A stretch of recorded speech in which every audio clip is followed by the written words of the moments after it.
ይታባረክ መዝሙር 96:2 ላይ ያለው ቃል ነው አነባው። ለእግዚአብሔር ዘምሩ ስሙንም ባርኩ ማዳኑንም ነጋ ጠባ አውሩ ክብሩንም በሕዝቦች መካከል ድንቅ ስራውንም በሰዎች ሁሉ ፊት ተናገሩ። እግዚአብሔር ታላቅ ነውና ውዳሴም የሚገባው ነው። ከአማልክት ሁሉ በላይ ሊፈራ ይገባዋል። የሕዝብ አማልክት ሁሉ ጣዖታቶች ናቸው። እግዚአብሔር ግን ሰማያት ሰራ፣ ክብርና ግርማውን በፊቱ ናቸው።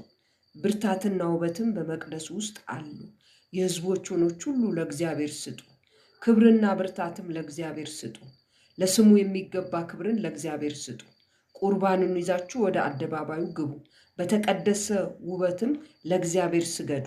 ምድር ሁሉ በፊቱ ትንቀጥቀጥ፣ በሕዝቦችም መካከል እግዚአብሔር ነገሰ በሉ ይላል።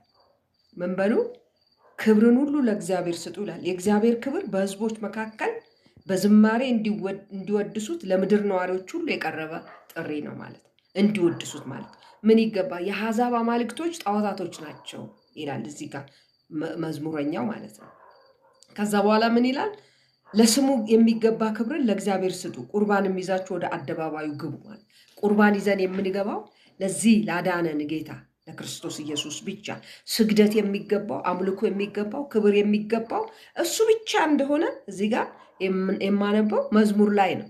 መዝሙረኛው ነው ይህንን የሚለው ማለት ነው። ስግደት ማንም አይገባውም። የአሕዛብ አማልክቶች ምንድን ናቸው? ላይ ጣዖታቶች ናቸው ብሎ እዚህ ጋር ይናገራል ማለት ነው። ለስሙ በሚገባ ክብር ለእግዚአብሔር ስጡ፣ ቁርባንም ይዛችሁ ወደ አደባባዩ ግቡ ይላል።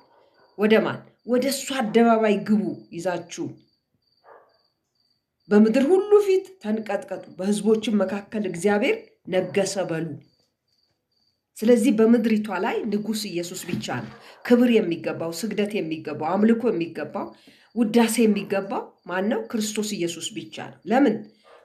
የነበረብንን ቀንበር የሰበረልን እሱ ነው። ሊያድነን የሚችል እሱ ነው። ወደ መንግስቱ ሊያፈልሰን የሚችል እሱ ነው። ዘማሪው እሱ ነው የሚለው ማለት ነው። ስግደት የሚገባው እሱ ነው። አምልኮ የሚገባው እሱ ነው። ሌሎች አምልኮ አይገባቸውም። ስግደት አይገባቸውም። ዝማሬ፣ ውዳሴ አይገባቸውም። ውዳሴ የሚገባው፣ ዝማሬ የሚገባው፣ ስግደት የሚገባው አንድ ነው። በምድር ብቻ በኢትዮጵያ ብቻ አይደለም፣ በዓለም ሁሉ ስግደት የሚገባው አምልኮ የሚገባው ኢየሱስ ብቻ ነው። በሕዝቦች መካከል እግዚአብሔር ነገሰ በሉ።